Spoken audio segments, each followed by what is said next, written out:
इंसाफ का सिलसिला 9 मई के मंसूबा साजों को कैफरे किरदार तक पहुंचाने तक जारी रहेगा। मुल्जिमान को सफाई का पूरा मौका मिला। 9 मई के मुजरिमान की सजाए हक बजानिब करार।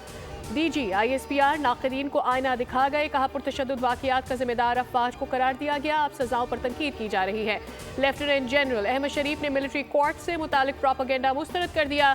बोले सियासी इंतशारियों के लिए दुनिया में कहीं रियायत नहीं। उन्होंने नौजवानों की ब्रेन वॉशिंग करने वालों को असल मुल्जिम करार दिया। 9 मई के मास्टरमाइंड को कैफरे किरदार तक पहुंचाने का अज़्म भी दोहराया। वाज़ेह किया कि रियासत सियासत पर मुकद्दम है। अफवाज पाकिस्तान के लिए तमाम सियासी लीडरान काबिल एहतराम।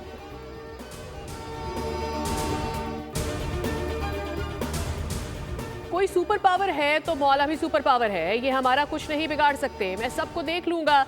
तकलीफ और मुश्किलात मेरे लिए नई बात नहीं। सदर मुमलिकत आसिफ अली जरदारी का बेनज़ीर भुट्टो की 70वीं बरसी पर गढ़ी खुदाबख्श में जलसे से खिताब। कहा हमने 43 साल बाद भुट्टो शहीद का फैसला रिवर्स कराया। अब शहीद भुट्टो का फैसला अदालती कत्ल रहेगा।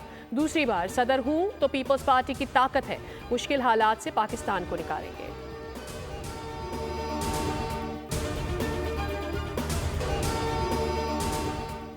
और अमेरिका की ख्वाहिश है कि किसी मुसलमान मुल्क के पास एटमी ताकत ना हो। बानी PJ बहाना है, एटमी प्रोग्राम निशाना है। PP के होते हुए एटमी प्रोग्राम पर कोई समझौता नहीं होगा। बेनज़ीर भुट्टो को शहीद करके मुल्क में ऐसी कठपुतलियों को मुसल्लत कर दिया गया जो इक़्तिदार के लिए सौदा करने को तैयार होते हैं।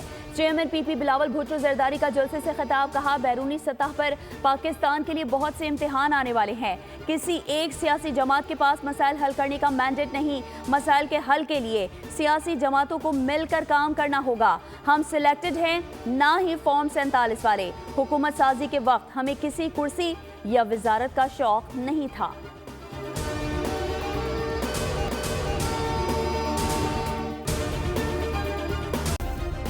सब्सक्राइब करें और बेल दबाएं ताकि कोई खबर रह न जाए।